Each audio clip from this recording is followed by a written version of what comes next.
Virginia Tech's spring game is in the books. The softball season is in the home stretch. And baseball is picking up steam.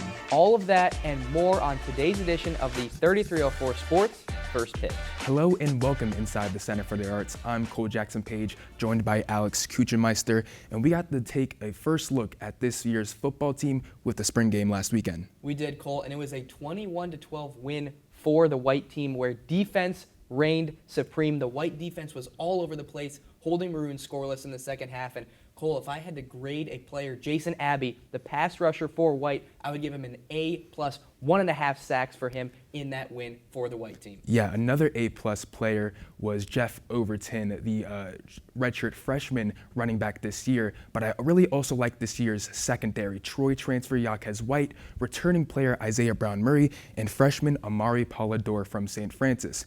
But everyone's eyes were on the quarterbacks this year. 3 newcomers shaking things up. More on the Penn State transfer is our own Robbie Ackerly.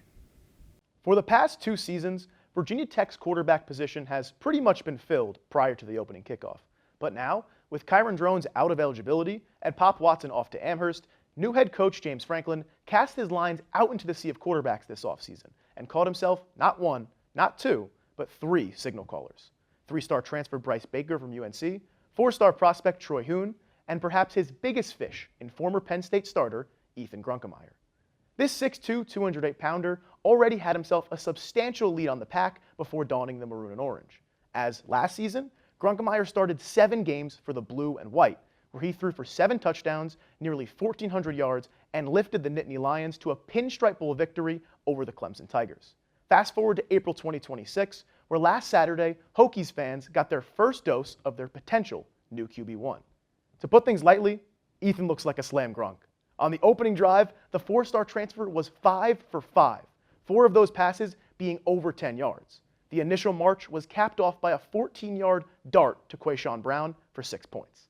Now, it wasn't pure perfection from 17, as Grunkemeyer was picked off once. However, it seemed this was more of a miscommunication between him and wideout Takai Heath than a mental misfire from Grunk. When the afternoon was all wrapped up, the numbers looked pretty darn good. Ethan Grunkemeyer finished 13 of 17 with 136 yards, a lone touchdown, and of course a lone interception. Now, Coach Franklin has not announced anything about who is going to be taking the first snap when the Hokies clash with VMI on September 5th, and why should he? After all, it's only April, and Coach Franklin still has over 4 months to find out what he's got inside of this all-new Tech QB room. However, after the spring game, the frontrunner is pretty clear. If Grunk does get the nod and lead the Hokies next season, it's looking as if a 3-year dormant passing attack is going to stop hitting the snooze button and finally wake up. Thanks, Robbie. Another team that's been in action recently, that would be Virginia Tech softball. After getting off to a red-hot start, they have dropped 3 straight contests going into their final home series against North Carolina. Cole, what does this team need to do, and what have you seen from them?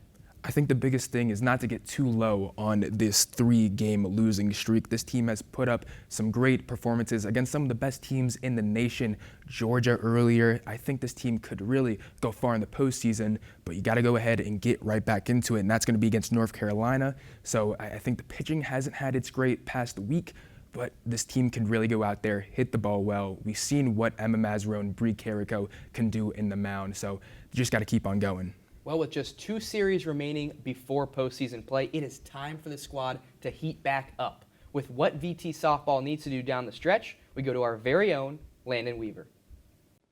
Virginia Tech softball has been on the wrong side of history over the past week and a half. It started last weekend when Georgia Tech came into Blacksburg and won 2 series games to just 1 for Virginia Tech. This was the Yellow Jackets' first series win in Blacksburg since 2011. Everything went wrong for D'Amour's squad as they struck out uncharacteristically and hard-hit balls just wouldn't drop.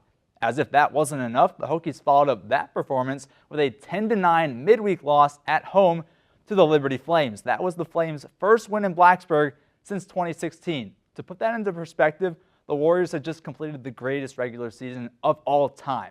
Obviously, not the late season stretch the Hokies were looking for, but it's far from over. This weekend brings the final home series of the season for the Hokies against a bubble team in North Carolina. They're coming off a midweek barn burner against South Carolina. They lost 16-14 in 8 innings.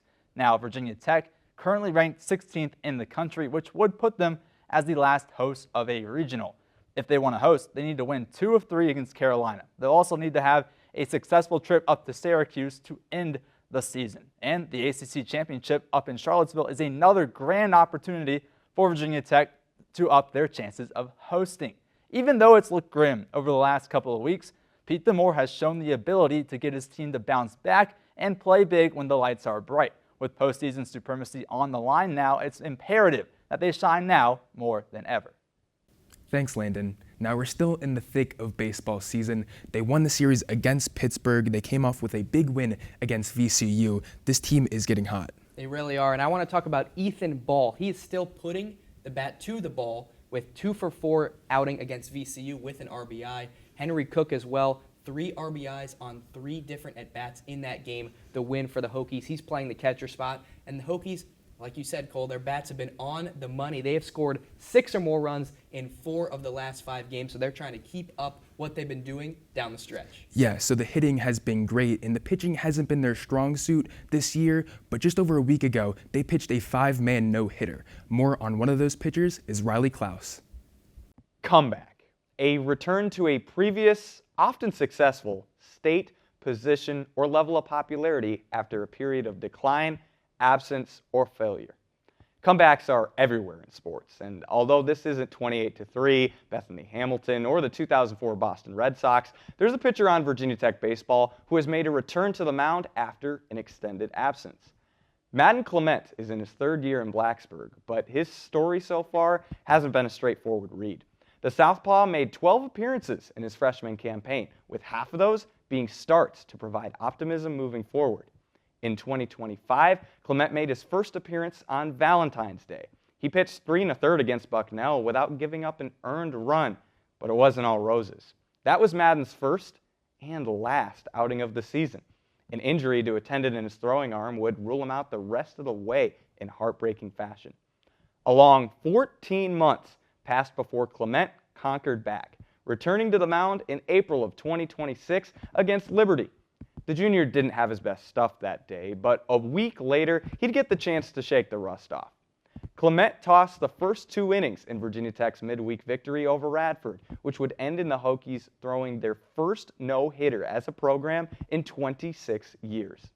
Clement has made the start in 3 straight Tuesday matchups for Virginia Tech, and this season seems to be a moment for him to regain his rhythm. With less than a month left in the regular season, Clement and Virginia Tech have just a couple more non-conference matchups remaining on the schedule to make a mark. Comeback stories have various origins and results, but Madden Clement's motivation is simple. It's in the game.